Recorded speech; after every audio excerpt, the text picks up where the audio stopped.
Riyaz sir, I am going to tell you about physics, and this chapter is units and measurement.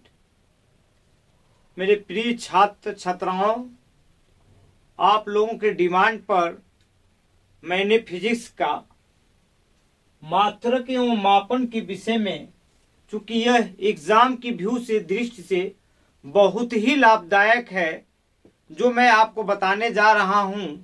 इसमें एक question sure आता है, तो कहा जाता है कि बाधाएं कब बांध सकी है आगे बढ़ने वालों को, बाधाएं कब बांध सकी है आगे बढ़ने वालों को, विपदाएं कब रोक सकी है मरकर जीने वालों को। बुझी हुई समाज जल भी सकती है, बुझी हुई समाज जल भी सकती है, कश्ती भंवर तूफान से निकल भी सकती है। मायूस न हो मेरे दोस्त, न इरादे बदल, किसी वक्त तेरी तकदीर बदल सकती है। तो जाने दो या जान लगा दो, डू और डाई, आपको मेहनत करना होगा और बहुत ही लाभदायक होगा। आइए मैं आपको मात्रक एवं मापन के विषय में बताना चाहता हूं।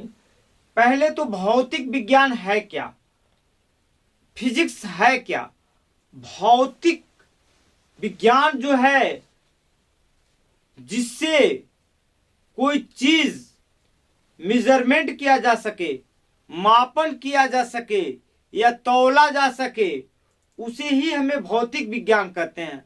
अर्थात भौतिक विज्ञान वह है जिसकी सहायता से हम भौतिक राशियों को क्या कर सकते हैं, मेजरमेंट कर सकते हैं, उसको माप कर सकते हैं।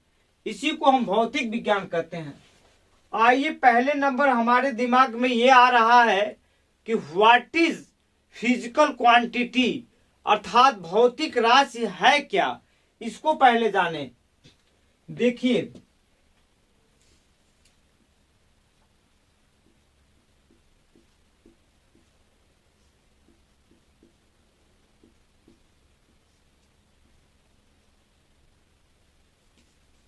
फिजिकल क्वांटिटी, फिजिकल क्वांटिटी, भौतिक राशि।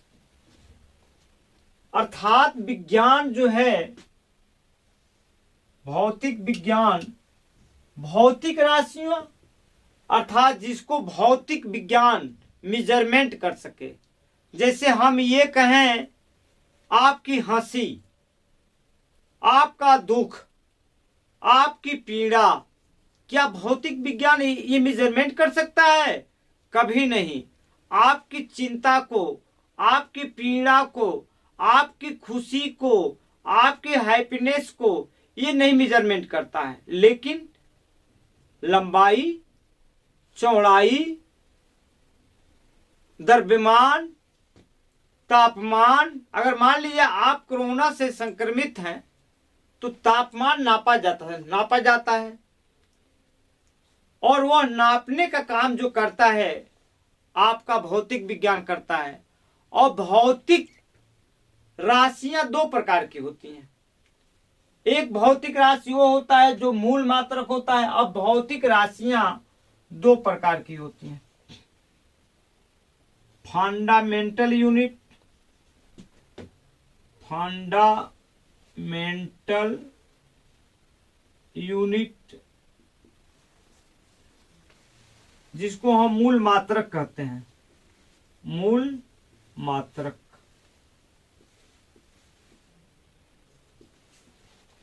एक आपका होता है डिराइव्ड,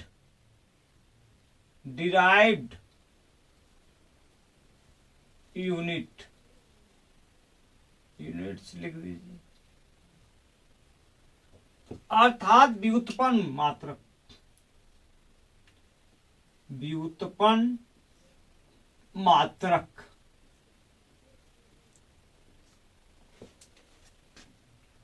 अब फंडामेंटल यूनिट्स क्या है?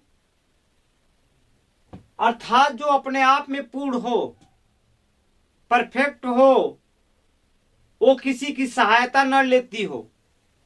वो किसी उसमें कुछ मिला ना हो।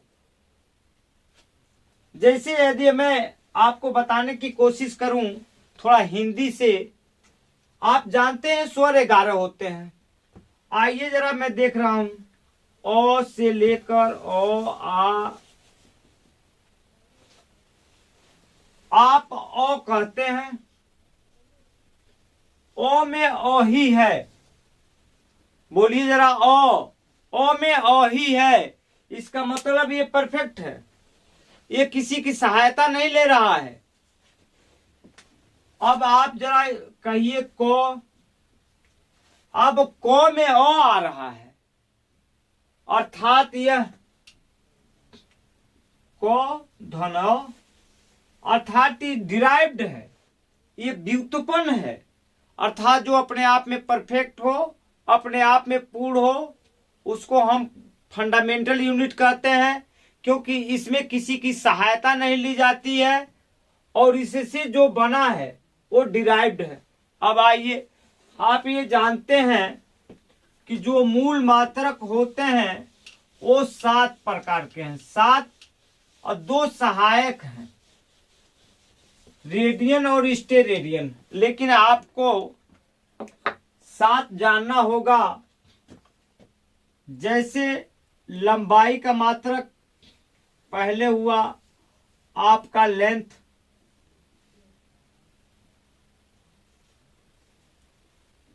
जिसको आप लंबाई कहते हैं।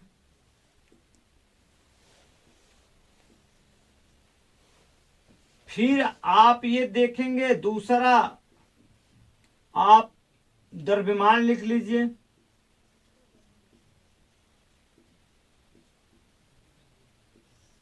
जिसको आप मास कहते हैं, अंग्रेजी मास।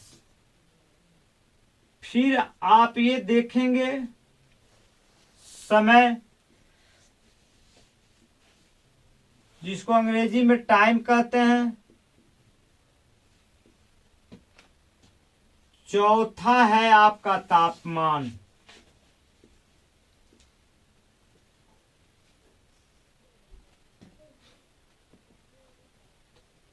पांचवा आपका आएगा विद्युत धारा।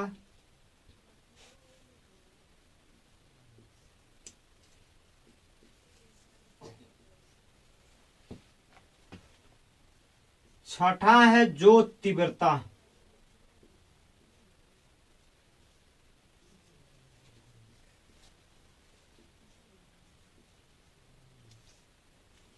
सातवां है आपका पदार्थ की मात्रा।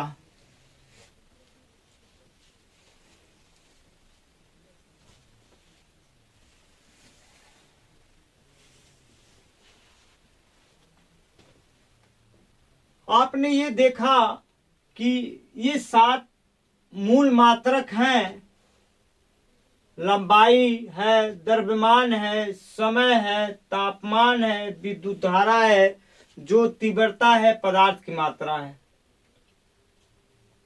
अब लंबाई को आप किससे मेजरमेंट करेंगे, किससे नापेंगे? तो वो होगा मीटर, अर्थात जिस मीटर। फिर आप द्रव्यमान को कैसे मेजरमेंट करेंगे? तो किलोग्राम।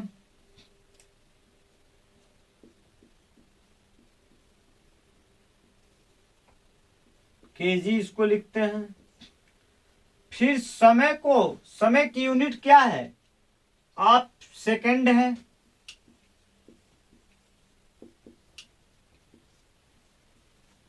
सेकंड है। तापमान, तापमान को सेल्सियस में मेजरमेंट करेंगे आप।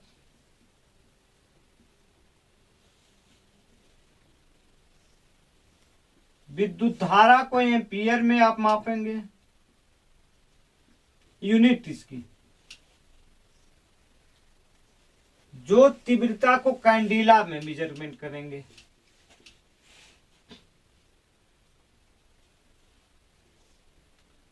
और पदार्थ की मात्रा को मोल में आप मेजरमेंट करेंगे।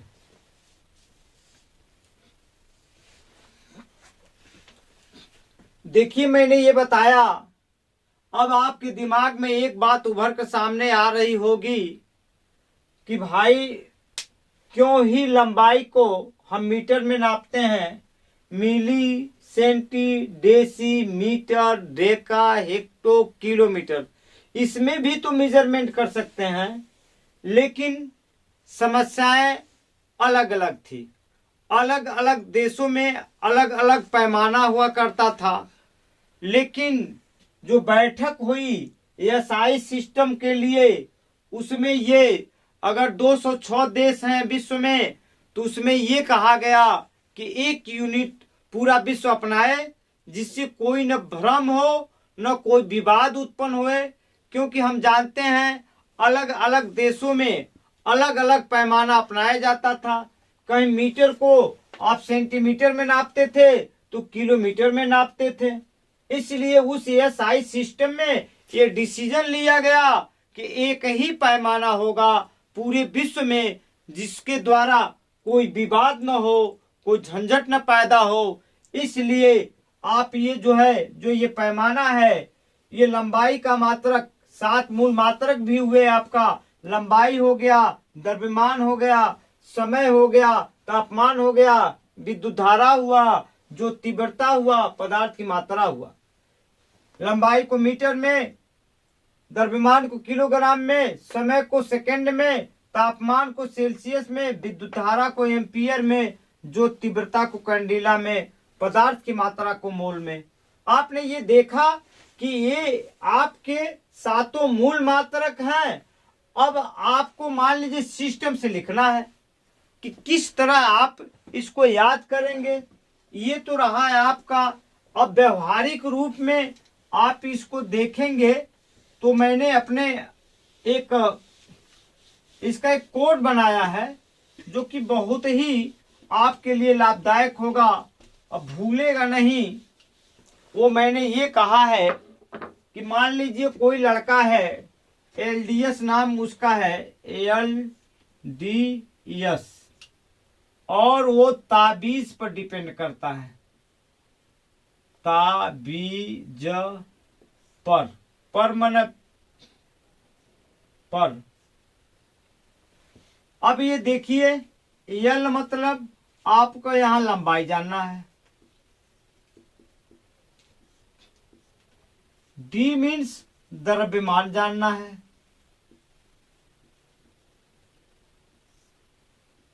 एस मीन्स आपको समय जानना है, ता मीन्स तापमान जानना है, बी मीन्स विद्युत धारा ना मानना है, विद्युत धारा, जो मीन्स जो तीव्रता, जो तीव्रता,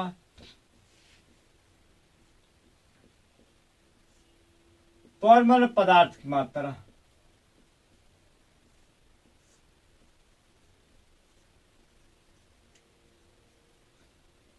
इस तरह आप आसानी से यदि इसको रट लेते हैं तो बहुत ही बेहतर होगा और आपको भटकना नहीं पड़ेगा।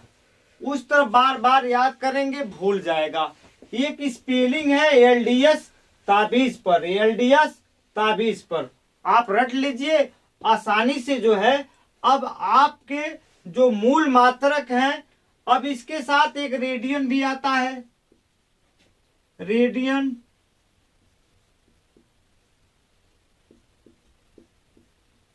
रेडियन, एक होता है स्टेरेडियन, स्टेरेडियन,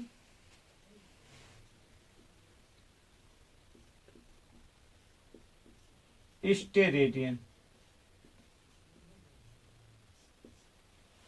अर्थात कोणों के जो कोण का मेजरमेंट किया जाता है वो रेडियन से किया जाता है। अगर ठोसी हो, कोई ठोसी पदार्थ हो, उसका जो मेजरमेंट किया जाता है कोण के लिए, उसको स्टेरेडियन कहते हैं।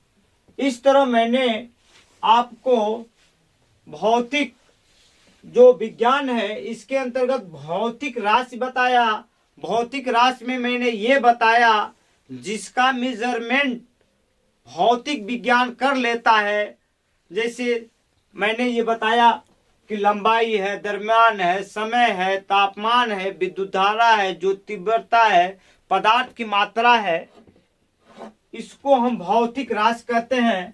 और उन भौतिक राशियों में मैंने ये बताया कि एक फंडामेंटल होता है, अब होता है एक डिराइव्ड। आइए जरा डिराइव्ड का मतलब व्युत्पन्न मात्रक, डिराइव्ड यूनिट्स अर्थात व्युत्पन्न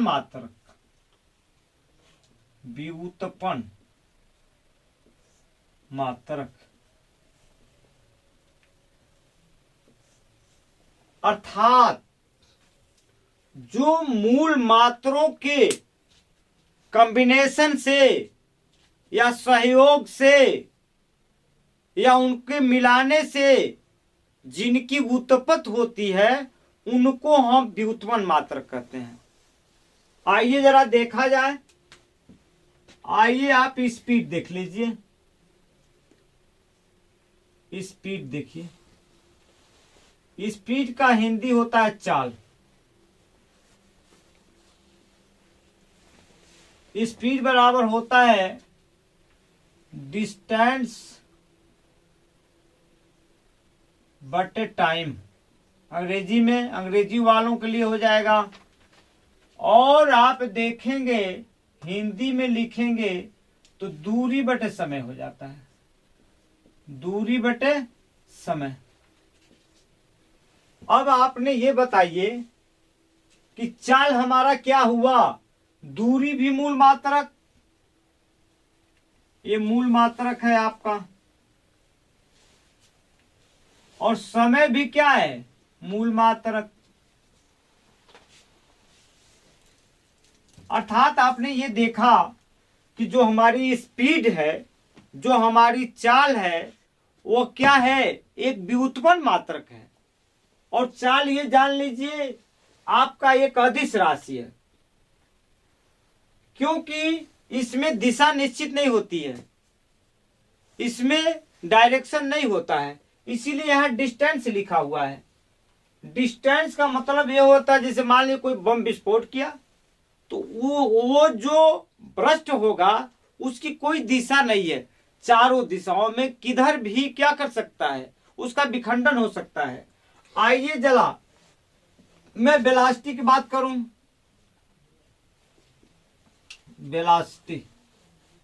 वेलोसिटी की हिंदी होती है वेग, और इसका देखिए डिस्प्लेसमेंट होता है, डिस्प्लेसमेंट बाय टाइम। दोनों में देखिएगा, यहां डिस्टेंस में लिखा हूं, यहां डिस्प्लेसमेंट लिखा हूं। अब जो डिस्प्लेसमेंट मीन्स होता है विस्थापन, विस्थापन होता है।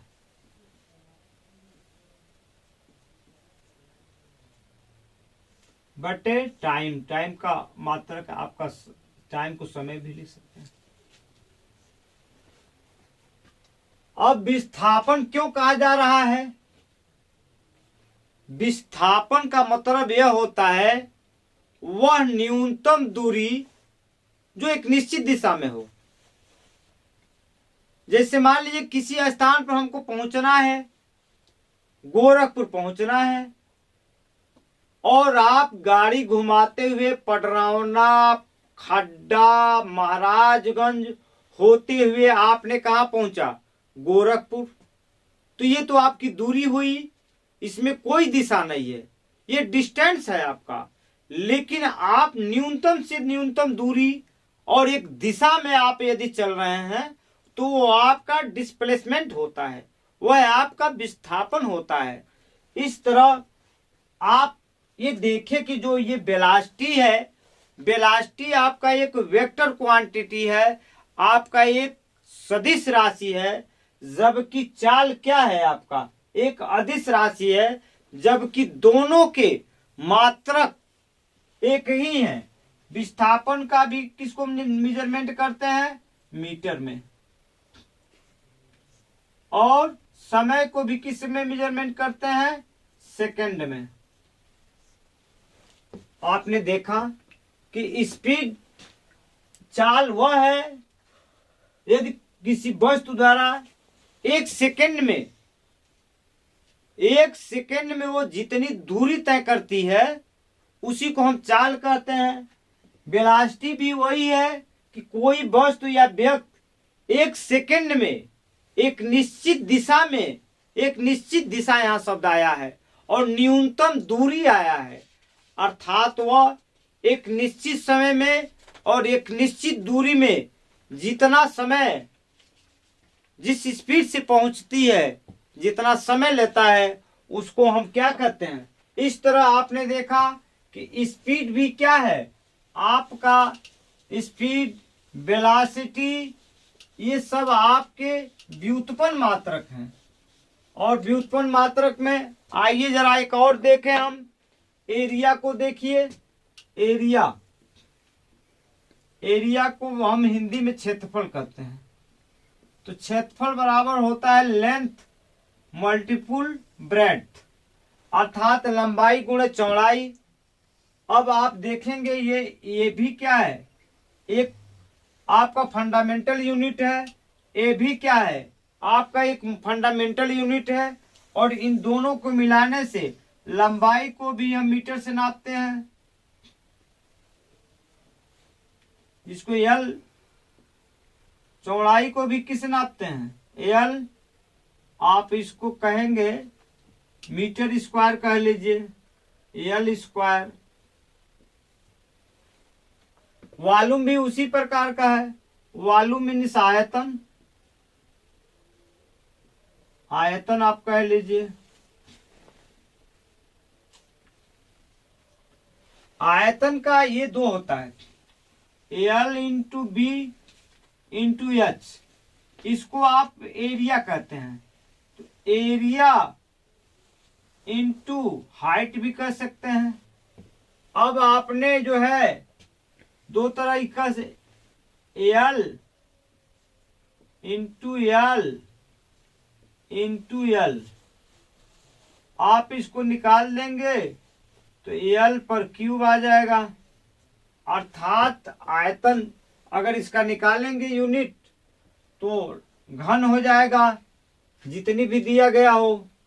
आइए थोड़ा सा मैं आपको एक्सीलरेशन की ओर ले चलूं। What is acceleration? What is त्वरण? त्वरण क्या है? जितना भी आप ये देख रहे हैं ये आपका क्या है? सब डिराइव्ड यूनिट है। त्वरण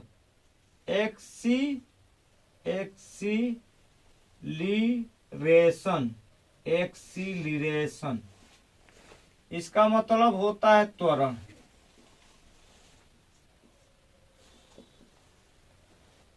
त्वरण की जो परिभाषा होती है, किसी वस्तु के वेग में प्रति सेकंड होने वाला परिवर्तन को ही वेग कहते हैं, त्वरण कहते हैं। कि उसके वेलोसिटी में प्रति सेकंड कितना परिवर्तन होता है, इसी को हम त्वरण कहते हैं। जैसे मान लीजिए आपकी बाइक है, तो बाइक में एक एक्सीलरेटर होता है। तो जो आप उसको ऐसे यूं करते हैं, रोटेट करते हैं, उस समय तो उसकी वेलोसिटी 0 होती है। लेकिन जो जो एक्सीलरेटर आप दाबते जाते हैं, आपकी गाड़ी प्रति सेकंड बढ़ती है। या फिर मान लीजिए आप जो है गाड़ी को स्पीड किए हैं और उस गाड़ी को धीमा करना चाहते हैं, तो आप देखेंगे उसके वेग में क्या होता है? परिवर्तन होता है। यदि मान लीजिए उसकी इनिशियल वेलोसिटी, प्रारंभिक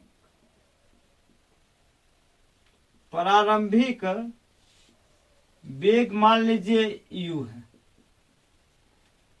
और अंतिम वेग